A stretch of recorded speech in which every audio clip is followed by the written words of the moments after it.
कांग्रेस जनता party कल ये आह्वान किया था कि आज संसद भवन तक मार्च किया जाएगा। पार्लियामेंट सेशन स्टार्ट हुआ, पुलिस अलर्ट मोड पर थी।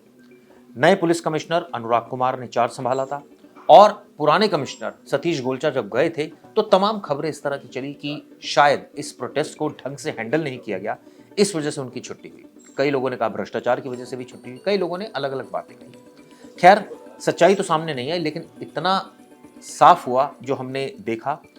शनिवार का दिन सुबह सुबह सोनम वांगचुक को प्रोटेस्ट साइट से उठा लिया गया और सीधा अस्पताल में भर्ती करा दिया गया। इसके बाद हमने देखा सोमवार को, यानी आज, ये साफ था कि संसद मार्च करेंगे और एकाएक भीड़ बढ़ गई। अब इसमें जिम्मेदारी किसकी बनती है कि भीड़ पर नजर रखे, ये टाइमली इन्फॉर्म करे कि भीड़ बढ़ रही है और एजेंसीज ताकि अलर्ट हो सके। लेकिन समय रहते ये सब कुछ नहीं हुआ। यही वजह थी कि धीरे धीरे करके भीड़ इतनी इकट्ठी हो गई कि जंतर मंतर खचाखच भर गया और उसके बाद प्रोटेस्टर्स यानी आंदोलनकारियों ने संसद मार्च का रुख किया। वो अलग अलग जगहों से, अलग अलग रोड्स के जरिए संसद पहुंचने की उन्होंने कोशिश की, ये जानते हुए कि पार्लियामेंट सेशन चल रहा है, ये जानते हुए कि मॉनसून सत्र है, जानते हुए कि पुलिस मौजूद रहेगी, लेकिन वो फिर भी गए। आम आदमी पार्टी के वरिष्ठ नेता भी कई, चाहे मनीष सिसोदिया हो, संजय सिंह हो, आतिशी हो, सौरभ भारद्वाज हो, तमाम नेता भी हमने देखे कि इनके साथ उन्होंने मंच भी साझा किया और कंधे से कंधा मिलाकर इनके साथ चले। लेकिन दिल्ली पुलिस के बैरिकेड्स, एक नहीं, दो नहीं, 3 टायर सिक्योरिटी और पैरामिलिट्री फोर्सेस के जवान के आगे उनकी एक नहीं चली। और जब भीड़ बेकाबू होने लगी तो सिर्फ एक हथियार चलाया गया और वो था टीयर गैसेस। हम सबने देखा तरह तरह के विजुअल सामने है जिसमें टीयर गैसेस का इस्तेमाल किया गया और उसके बाद भीड़ को तितर बितर किया गया। सरकार का मकसद ये था कि जो प्रोटेस्टर्स हैं उनको बहुत ही आराम से डील किया जाए, क्योंकि बच्चे हैं। ऐसे में ऐसा ना हो कि कोई मिसहैपनिंग हो जाए, इस बात को ध्यान में रखते हुए दिल्ली पुलिस ने कार्रवाई की। और ये कहा जा सकता है कि जो नए कमिश्नर आए यानी अनुराग कुमार, वो अपने जो पहले मिशन में कामयाब हो गए, क्योंकि ये बड़ा मिशन था। पहला, उन्होंने सोनम वांगचुक को, जब वो थे तो सोनम वांगचुक को हटाया गया, और दूसरा, ये जो प्रोटेस्ट साइट तक जो बैठे हुए थे जंतर मंतर पर और वहाँ से संसद मार्ग को मार्च करने वाले थे, इस पूरे जो प्लान को फेल किया। और यही वजह थी कि अब शाम के 5 बज चुके हैं, अब तक तकरीबन सारी जगहें क्लियर हो चुकी हैं। अब प्रोटेस्टर्स नहीं हैं, लेकिन अभी भी दिल्ली पुलिस अलर्ट मोड पर है।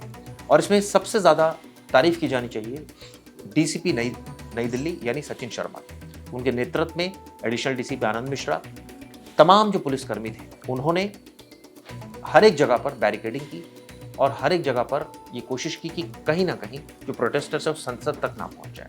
लेकिन प्रोटेस्टर्स इस बात को लेकर बेहद खफा हैं।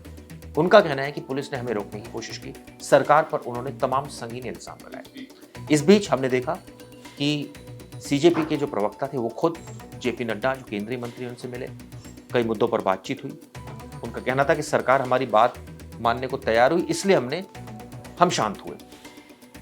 इसलिए इसमें आप हमें हमारा इस बात का इसको ग्रेटफुल रहिए हमारे प्रति कि हमने प्रोटेस्ट को आगे नहीं बढ़ाया, इसको हिंसक रूप नहीं दिया, हम आगे बढ़े नहीं, क्योंकि हमारी सरकार से बात हो गई थी और सरकार हमारी बातों को मानने के लिए तैयार हो गई। देखिए, 2 बार हम लोग जेपी नड्डा जी से मिले। हम लोग 12 बजे यहाँ पे आए थे एंड हम लोग की मीटिंग करीब 2:15 2:30 बजे हुई।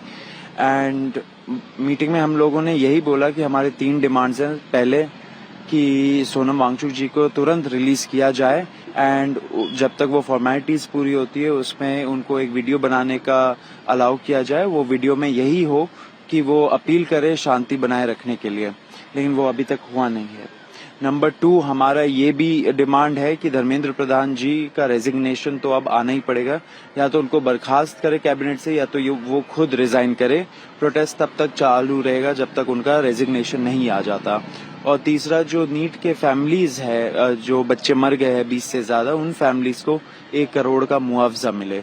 ये डिमांड्स को लेके हम जेपी नड्डा जी के पास गए, उन्होंने ही बुलाया था। अब ऐसे में ऑब्वियसली ये तो तब साफ होगा जब सरकार सारी मांगों को मान लेगी, क्योंकि इस तरह के आश्वासन पहले भी कई बार मिल चुके हैं। चलिए, उम्मीद करते हैं इस मामले में सरकार जो स्टूडेंट्स हैं, जो सीजेपी के प्रोटेस्टर्स हैं, उनकी बातों को बहुत उन्होंने ध्यानपूर्वक सुना होगा और जो लॉजिकल कंक्लूजन होगा वो निकाला होगा। लेकिन एक बात साफ दिखी कि इस मामले में जो सरकार चाह रही थी वही हुआ, यानी कि इस मामले में प्रोटेस्टर्स संसद तक मार्च नहीं कर पाए। इस मामले में प्रोटेस्टर्स को एक पर्टिकुलर पॉइंट पर रोक दिया गया और ये भी बात सच है कि इसके लिए क्रेडिट अब दिल्ली पुलिस को मिलेगा, क्रेडिट पैरामिलिट्री फोर्सेस को मिलेगा, क्रेडिट होम मिनिस्ट्री के उन अधिकारियों को मिलेगा जो दिल्ली पुलिस के साथ कोऑर्डिनेट कर रहे हैं। ये बात सच है कि कई जगह हिंसक झड़पें भी, कुछ पुलिसकर्मी भी हमने देखा जख्मी हुए, लेकिन ओवरऑल अगर देखा जाए तो जो सरकार की मंशा थी वो ऑलमोस्ट उसमें वो सफल हुए।